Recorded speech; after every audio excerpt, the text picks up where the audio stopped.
Hello, welcome back to one of our videos, and today I'm going to be looking at a regression of some single leg deadlifting or multi-joint exercises where I'm taking a regression of one part of it to simplify it. So let's have a look at how it works, and we'll go back and break it down. So this first, what I've got here, as you can clearly see, is where I've got a resistance band tied around the front leg, which is basically trying to pull me forward, but really with a reaction to make me resist it so that I can get this huge emphasis through the glutes to combat it. So there's several things going on, and there's a specific reason why I'm going to be using this. Now, I've started off with my left leg, which is definitely my weaker leg, and you'll see I'll make a mistake in a second where I don't quite recruit what I should have done in the first place.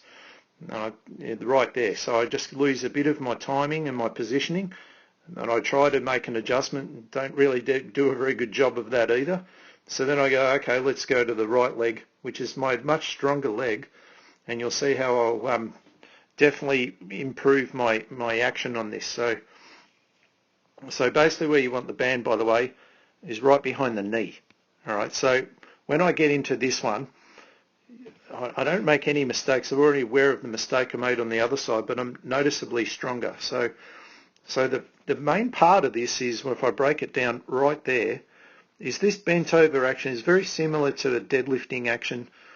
So there's a huge emphasis on the glutes being the primary driver because of this bent over position, right? So I can't really use my quads very effectively, and even my hamstrings to some degree, because they aren't really capable of providing the motion. But where this can sometimes go wrong is you maybe get an overemphasis on this glute medius at the top there, because that's really going to get quite involved, as it should, but it really needs a lot of help being provided by the glute max.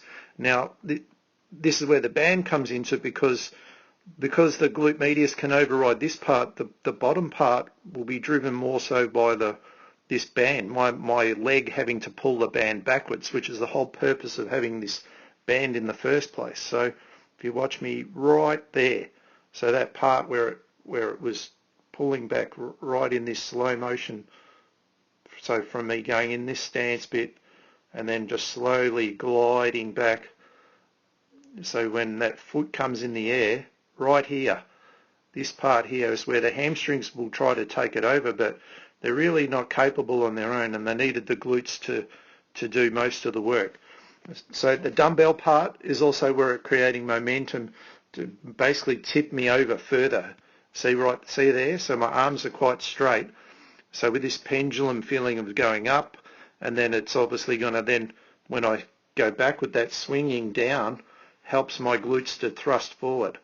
And because I've got this band on the leg at the same time, I have an extra reason to recruit the glutes to effectively engage more of the glute max and not just the glute medius.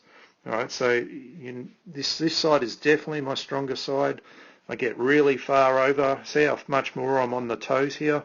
If I go back to the left leg, and you'll see how I almost try and take an each way bet by not really shifting enough weight onto my left leg because it's weaker.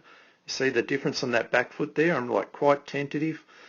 I know I'm quite tentative, but I know that there's a weakness there, and I can really notice the difference in the band, and it takes me quite a few to get more involved with it. I even recognise I'm stuffing up, and I take a glance to the mirror on the side to have a look at what I'm doing. I see I'm getting a bit better here, and that's where I screw it up with my timing. And then I'd have one more crack at it, but you can still see the difference in this foot. All right, so we're on the other side. If I fast forward right to the end on the other one, you'll see how much. So look at the difference in that angle there. Like, that's so much better.